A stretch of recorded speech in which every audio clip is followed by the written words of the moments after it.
Bawat issue aalamin, bawat usapin tatalakayin.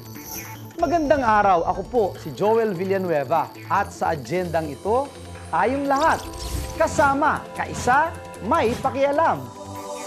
Food lover, ganyan tayong mga Pinoy. Kaya naman mula sa mga affordable na budget meals hanggang sa mga mamahaling food cuisines, patok na patok ito sa mga Pinoy. Dahil dyan, trending ngayon ang mga food business na hatid ay tiyak na magandang kita. Ano-ano nga ba ang mga patok na food businesses ngayong 2015? At paano ba ang tamang pagsisimula at pagpapalago ng negosyo? Pag-uusapan, tatalakayin, kasama ang business at financial expert na si Francisco Colayco sa agenda natin ito.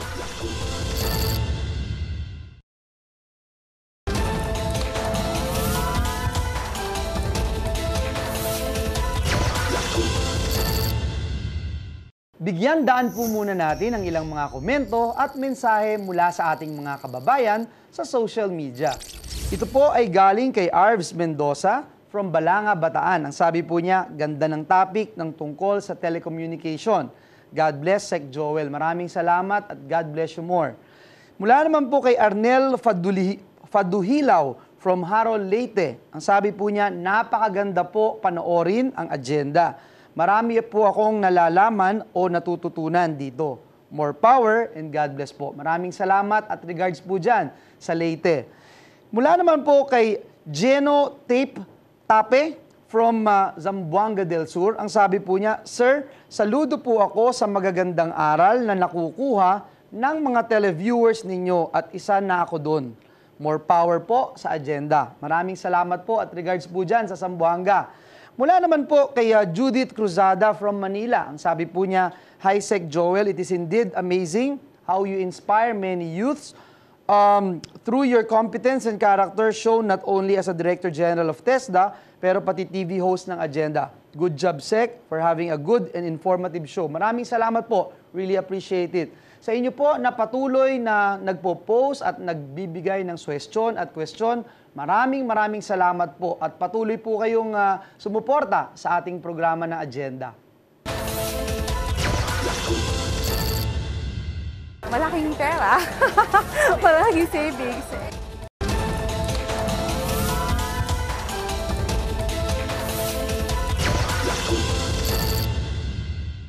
Maliban po sa hilig sa pagkain, kilala rin po tayong mga Pilipino na malikhain sa pagluluto at paghahanda ng iba't ibang putahe.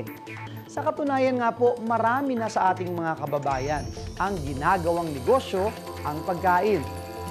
Para po sa kanila, ito daw ay hindi kailanman magiging risky dahil ang investment ay siguradong naghahatid ng magandang kita. Ano-ano nga po ba ang mga patok na food businesses ngayon? Panoorin po natin ang agenda report.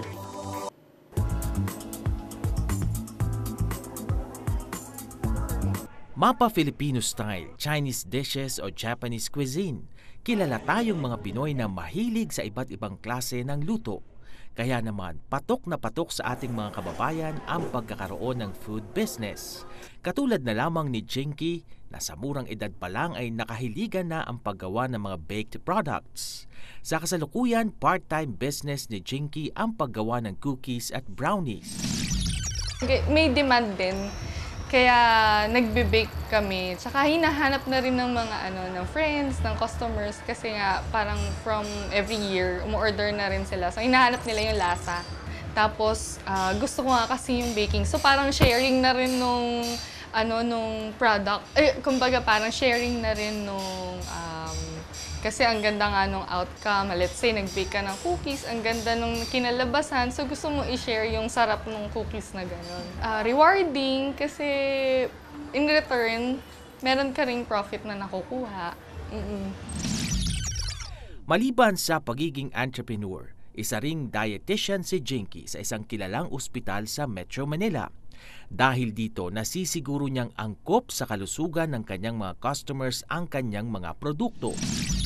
Siyempre, iisipin mo rin yung hindi naman masyadong matamis or hindi rin naman yung, kumbaga, hindi naman puro full of fats. So, parang iisipin mo rin na medyo balance yung binibake mo. Nagtatry ako ng recipes and then pagka na-try ko na, pag okay, yun, ipapasample ko na sa mga kakilala and then pag nagustuhan nila, yun, order na sila. Para naman sa ating mga kababayan na unang beses pa lamang sasabak sa food business, pwede nilang subukan na magtinda sa mga food bazaar. Katulad ng Banchetto na matatagpuan sa isang parking lot sa isang mall sa Mandaluyong. Sa murang halaga ng puhunan na 3,500 pesos lamang, pwede nang magsimula ng negosyo ng mga produktong pagkain. Banchetto is overnight food fiesta. Gising pala kami sa buong Magdamag. Both my children works in a call center area.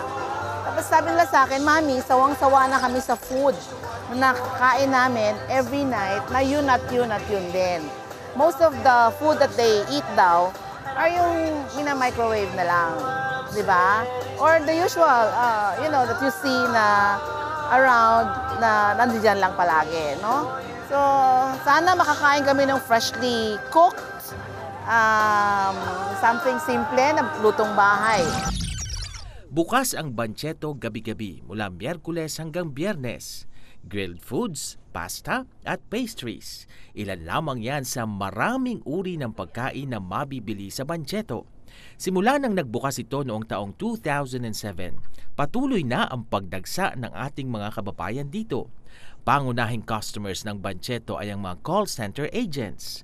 Pinagmamalaki rin ng mga nagtitinda sa Banchetto ang malinis na proseso ng paghahanda at pagbebenta ng pagkain. Sinisiguro rin na ang lahat ng mga tauhan nito ay mayroong health certificate.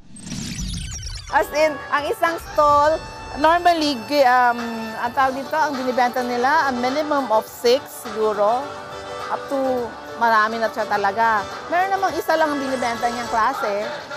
Dito kasi sa Banchetto, hindi yung kung sino yung nagtitinda ang importante. Ang importante dito kung ano yung tinitinda mo. Isa si Mary Ann na sumubok ng food business sa Banchetto. Iniwan ni Mary Ann ang pagiging isang empleyado sa kabila ng mataas niyang sahod upang sumabak sa pagnenegosyo. Hindi naman nabigo si Mary Ann dahil bawing-bawi ang kanyang puhunan gabi-gabi. Sa kasalukuyan, kumikita siya ng aabot sa 30,000 pesos bawat gabi. Masaya. Malaking pera. Malaking savings. Every Banchetto, nakakapag-save naman ako. Ang business naman kasi, basta naayos mo yung paghawak, maganda. Pero pagka yung napabayaan mo, mawawala din. Sa panahon ngayon na halos karamihan ng mga Pilipino ay busy at on the go sa paghahanap buhay, talagang swak ang mga instant meals o mga pagkain na naihahanda ng mabilisan. Dahil dito, trending na rin ngayon sa mga Pinoy ang mga food cart business. Para kay Jessie Cotillas, may-ari ng Prudent Franchising na nasa likod ng tagumpay ng iba't ibang klase ng food cart sa Metro Manila, magandang pasukin ng food franchising bilang negosyo, lalo na para sa mga nagtatrabaho sa opisina na gustong magkaroon ng karagdagang kita. Sa mga ganitong small business like a cart, ito ay hindi mo kailangan ng mga kapital ng malaki. Kaya mo na itong patakbuhin. Kaya mo na itong mapagkakitaan. Basta ang sekreto lang dito, kailangan talaga proper monitoring doon sa service crew na nagmamanage. At kailangan bantayan talaga yung flow ng marketing, ng operation, dahil yan ang sekreto ng kahit anong negosyo. Kailangan tutukan talaga yung business na ito. Dahil ang kagandahan pa nito, yung inventory hindi mahirap. Madali at mabilis lamang ang pag-franchise, lalo't swak sa budget ang pagpasok sa ganitong uri ng negosyo. Kahit sa maliit na puhunan, sigurado na ang malaking kita. Pinakasikat na sa mga food cart ni na Jessie ang Manggoong na matatagpuan sa maraming sulok ng Metro Manila. Maliban dito, si Jessie rin ang nasa likod ng iba pang kilalang food cart business, katulad ng Sisig Republic, Siomai Express at marami pang iba. Tumutulong din ang grupo ni na Jessie sa pagbuo ng konsepto ng food cart business na angkop sa inyong pangangailangan. Yes. Kumikita ang food cart business. Kaya kahit saan mo tignan ngayon sa malls. Bakit nagkalat yan? Dahil ang negosyong food cart business at yung mga ganitong konsepto, napakabilis i-operate at kumikita. Kasi magkano lang naman yung rent. No, kikita ka lang ng 2,500 to 3,000 a day, computein mo yun sa isang buwan. Nasa 105,000 yun or 90 something, 90,000. Para naman kay Chef Dato, lahat ng uri ng pagkain ay patok sa mga Pinoy. Ngunit ayon kay Chef Dato, mas nabibigyan umano ngayon ng importansya ang mga healthy foods, lalo pat higit na health conscious ang marami sa mga Pilipino ngayon. Kailangan ang isuserve mong pagkain, number one is malinis, saka nutritious, Plus, medyo kunting health conscious din tayo bilang isang mga negosyante. Kasi minsan, naobserbahan ko sa mga restaurant ngayon, wala silang pakialam kung nakakasira na ba sa katawan, kung laging ini-intake yung mamantika, masyadong oily yung food. Pero masarap din naman, So dapat ganun ang mangyari. Hindi lang po sa kikita ka ng pera dun sa business po, kundi at least kahit pa paano, makakatulong ka rin sa sa kalusugan sa natin, sa mga customers. Hindi matatawaran ang ambag ng dumaraming food business sa tuloy-tuloy na pag-unlad ng ating bansa. Patunay ang lumalaking bilang ng mga entrepreneurs sa lumalakas nating ekonomiya. Siyempre, ang gusto natin, Pilipino, ang may pag-aari nito kasi para yung tubo hindi naman lalabas sa ating bansa, ay makakatulong talaga ito sa ekonomiya natin. Lalo na tayo mahilig kumain, sa daan kumakain, ilang beses kumakain sa isang araw. Okay naman ito. Lang sabi ko, kailangan pag-ingatan yung sa competition, sanitation, regulations, sa pagbayad ng buwis. Likas sa ating mga Pilipino ang pagiging malikhain at maparaan sa buhay. Ika nga, habang may oportunidad, ating susunggaban upang mapabuti ang buhay at umasenso. Sa pagpasok sa food business o anumang uri ng negosyo, kailangan ng lakas ng loob, pagsusumikap at sapat na kaalaman at kasanayan upang magtagumpay. At sa tulong ng ating pananampalataya sa Panginoon at magandang diskarte sa buhay, tiyak na papatok ang ating negosyo tungo sa isang masayang pagbabago.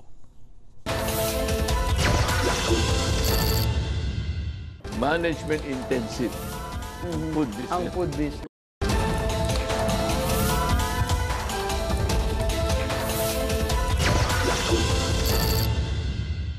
Mapalad po tayo at makakasama natin ngayon si Mr. Francisco Colayco ng Colayco Foundation at host ng programang Peaceabilities upang pag-usapan po natin kung paano nga ba magsimula ang isang matagumpay na negosyo, lalo na itong topic ko natin, food business. Sir, magandang umaga and welcome to Agenda. Good morning. Salamat at na-imbita mo ako ulit dito sa iyong programa. Alam niyo, nagsisimula pa lang tayo, excited na ako dahil excited na akong matuto sa inyo. Sir, bakit nga ba yung food business, pag tinignan natin yung mga Pilipino, parang magninegosyo ko, ayan, food business, okay yan. Parang patok na patok at trending lagi pag food business ang pinag-usapan.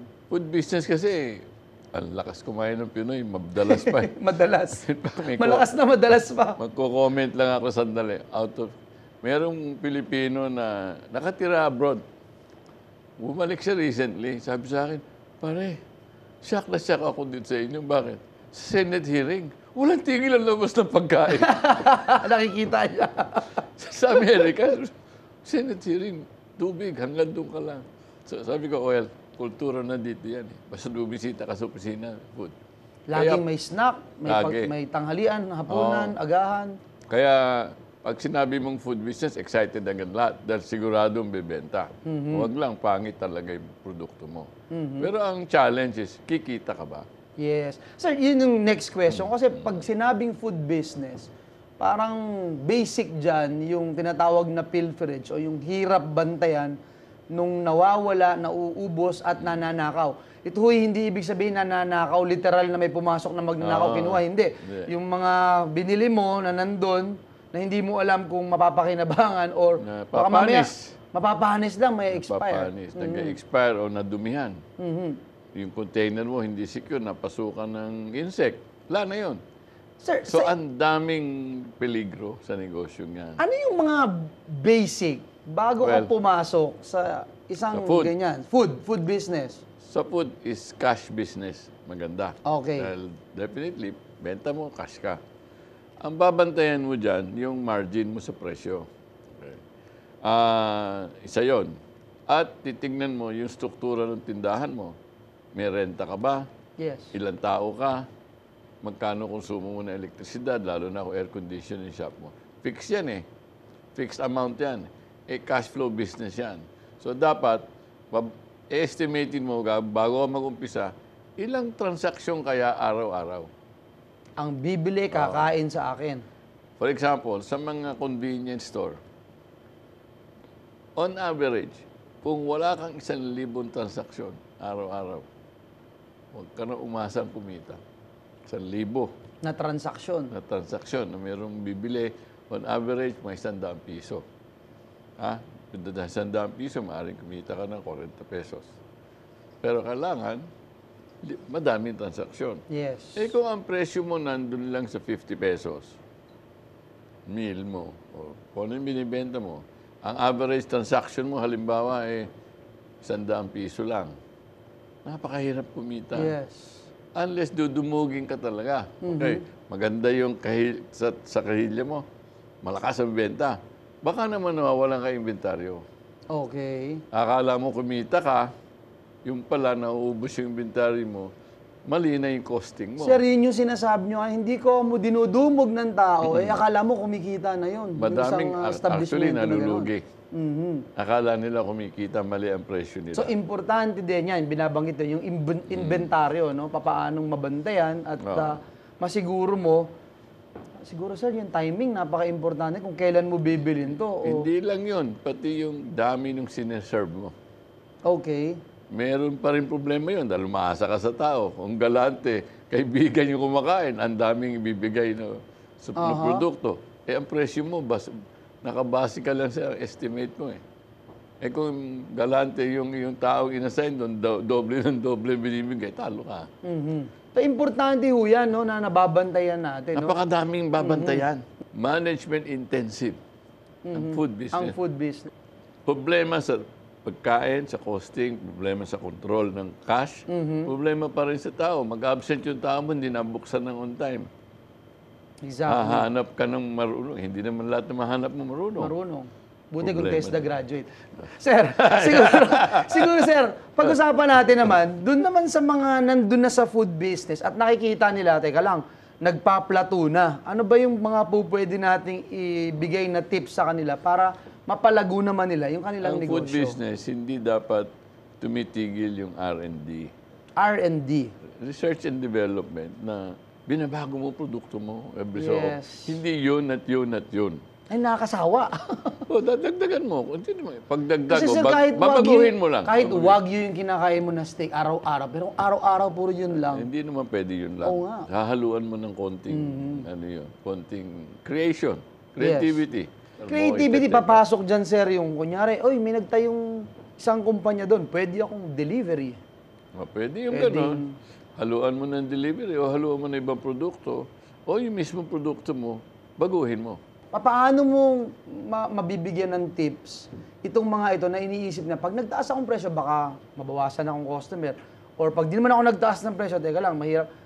Kailan ba o ano ba yung pwede ka na naggalawin yan? Pag ikaw nalulugi doon sa presyo mo ngayon, wala kang choice kundi Magtaas. bawasan ng cost. Yes, Bawa, bawasan ng nagsaserve cost. ka ng so many kilos, bawasan mo. Para pareho pa rin ang presyo, para ka na rin nagtaas. That's one That's way one of way of being increasing your creative. price. Tapos, imbis na bipresento mo sa malaking plato, lilita mo ng plato, pero ang presyo, ang dami pa rin. Yes. Yeah, sir, that brings me to my next question. What about marketing? Well, Ano bang mga po pwede gawin ng ating mga pag negosyante? pumasok ka sa price war, walang nananalo sa price war. Gusto kong maintindihan ulit yun. Pag Walang ikaw ang nananalo. produkto mo, labanan lang sa pababaan ng presyo. Walang nananalo dyan. Walang Maaaring panalo nananalo ka sa 1 week, 2 weeks, nakuha mo kliyente, hindi mo masusustain kung wala kang profitability. Yes. Kailangan may kita ka eh. Yes. Oh, mura nga benta mo, nalulugi ka, hindi ka rin tatagal.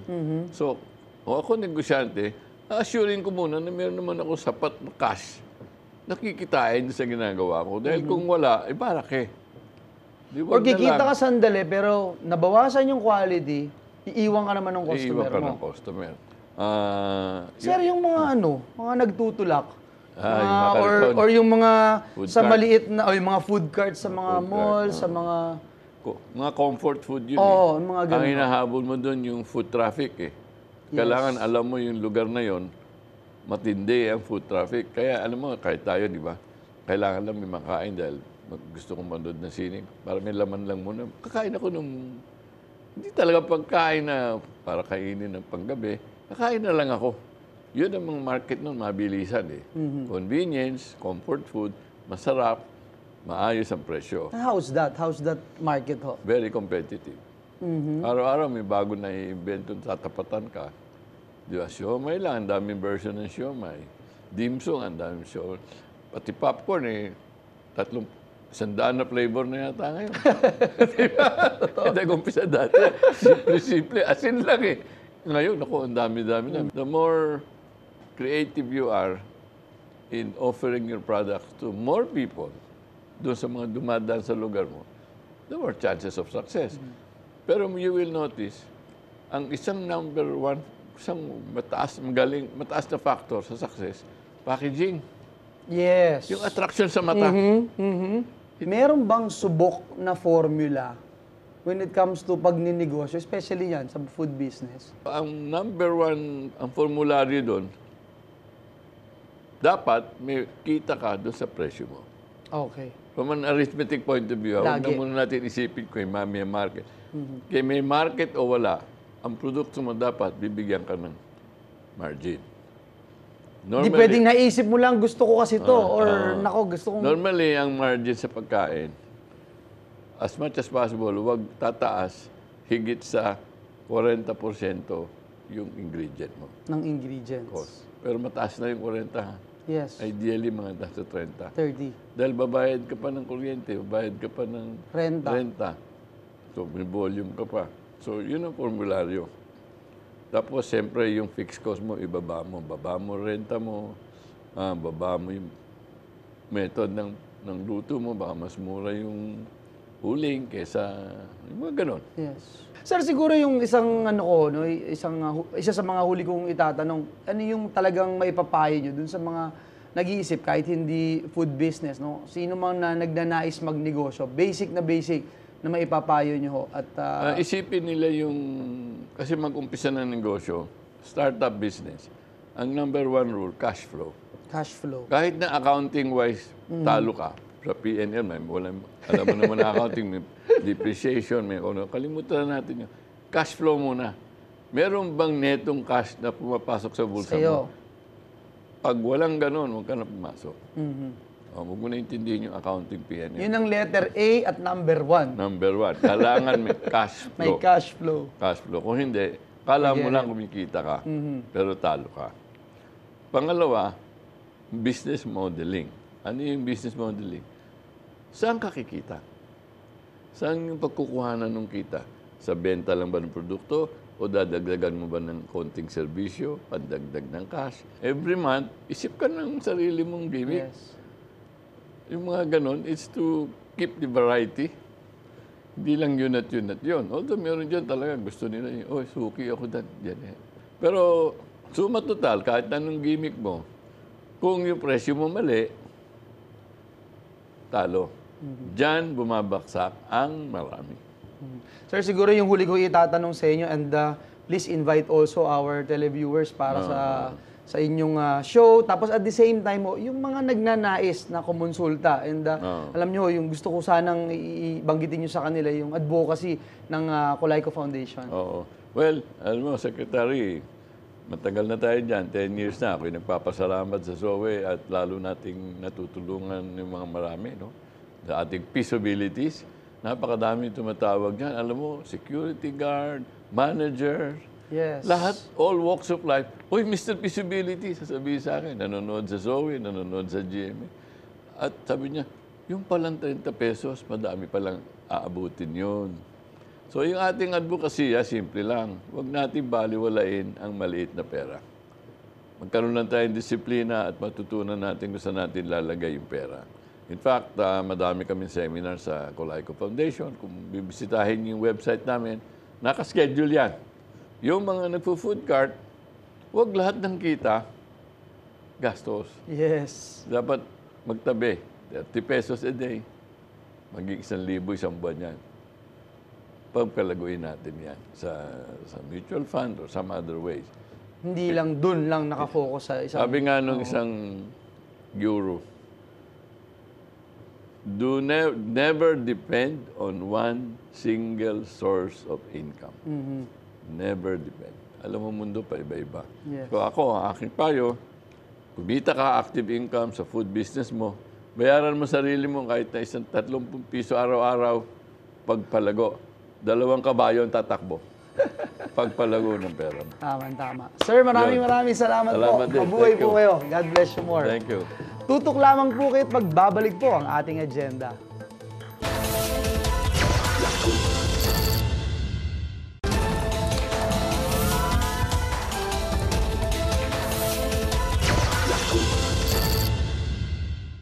Sa totoo lang po, walang negosyong madaling simulan at palaguin. Pero may mga negosyong in demand o trending sa kasalukuyan. Katulad na lang po ng mga sikat na food businesses na matatagpuan sa iba't ibang panig ng bansa. Marami na po ang umasenso at nakaranas ng masayang pagbabago dahil na rin po sa napili nilang klase ng food business.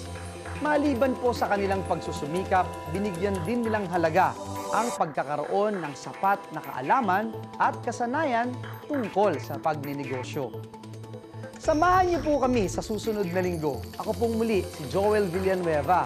Dahil sa agendang ito, tayong lahat kasama, kaisa, may pakialam.